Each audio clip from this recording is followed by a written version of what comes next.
সামাজিক ন্যায় বিচার প্রতিষ্ঠা ও রাষ্ট্র সংস্কারই অন্তর্বর্তী সরকারের প্রধান চ্যালেঞ্জ বলে মন্তব্য করেছেন প্রধান উপদেষ্টা ডক্টর মোহাম্মদ ইউনূস। তিনি বলেন, জুলাইয়ের ঐক্যবদ্ধ শক্তি দেশের ইতিহাসের গতিপথ পরিবর্তন করেছে।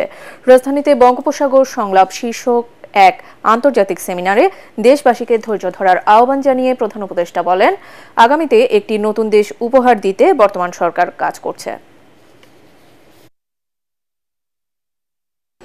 We need to create a world of 3 zeros: zero net carbon emission, zero wealth concentration by introducing social business to solve people's problems rather than maximizing profit, zero unemployment by turning young people into entrepreneurs rather than job seekers, which we do now. Double million offer Walton fridge কিনে পেতে পারেন 20 লক্ষ টাকা, রয়েছে কোটি কোটি টাকার নিশ্চিত উপহার। জুলাই বিপ্লবে শহীদদের পূর্ণাঙ্গ তালিকা প্রকাশে আরও সময় লাগবে বলে জানিয়েছেন যুব ও ক্রীড়া উপদেষ্টা আসিফ মাহমুদ সজীব ভুইয়া।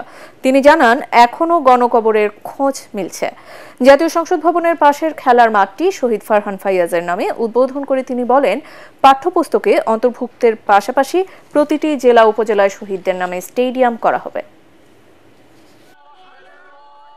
শহীদ ফারহান ফাইয়াজ খেলার মাঠ আপনারা জানেন, কুষ্টিয়ার যে জেলা স্টেডিয়াম আছে সেটার নাম আমরা আবরার ফাহাদ স্টেডিয়াম করেছি।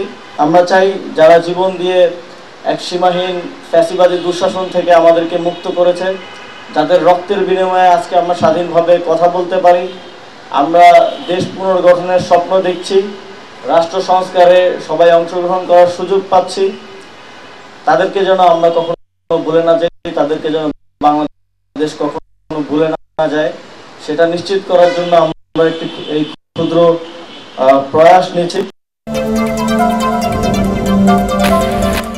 সংসদ না থাকায় এই মুহূর্তে সংবিধান সংশোধন বা পুনর্লিখনের সুযোগ নেই বলে মনে করেন অ্যাটর্নি জেনারেল মোহাম্মদ আসাদুজ্জামান।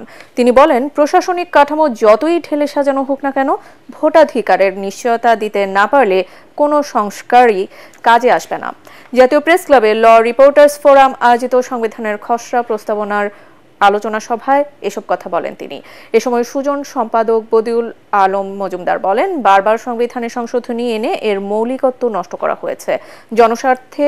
জনস্বার্থ জলাঞ্জলি দিয়ে দল ও ব্যক্তি স্বার্থে আনা সংশোধনী বাতিলের পক্ষে মত দিয়েছেন বিচারপতি, আইনজীবী, শিক্ষক ও সাংবাদিক সমাজের প্রতিনিধিরা। এখন পর্যন্ত এক্সিস্টিং সাংবিধানিক কাঠামোর মধ্যে আছি বলে মনে হয়। সেই কারণে আর্টিকেল 93 দিকে যদি একটু তাকান, তাহলে এই প্রস্তাবনাগুলো এই সরকারের জায়গা থেকে সংবিধান সংশোধনের কোনো উদ্যোগ বা প্রস্তাবনা নিতে পারবেন কিনা সেই জায়গাটা আপনাদের ভেবে দেখা দরকার। 93 অর্ডিন্যান্স আকারে আপনি সবকিছু করতে পারবেন, শুধু সংবিধান সংশোধন ছাড়া। ফলে এই জায়গাটা আপনাদের ভেবে দেখতে হবে যে এই প্রস্তাবনা, এই সংশোধনীটা আপনারা সংস্কার কমিশনের সামনে দেবেন এবং সেই কমিশন কিভাবে কোন প্রক্রিয়া এটা আনতে পারে, কারণ আমার পার্লামেন্ট নাই এখন।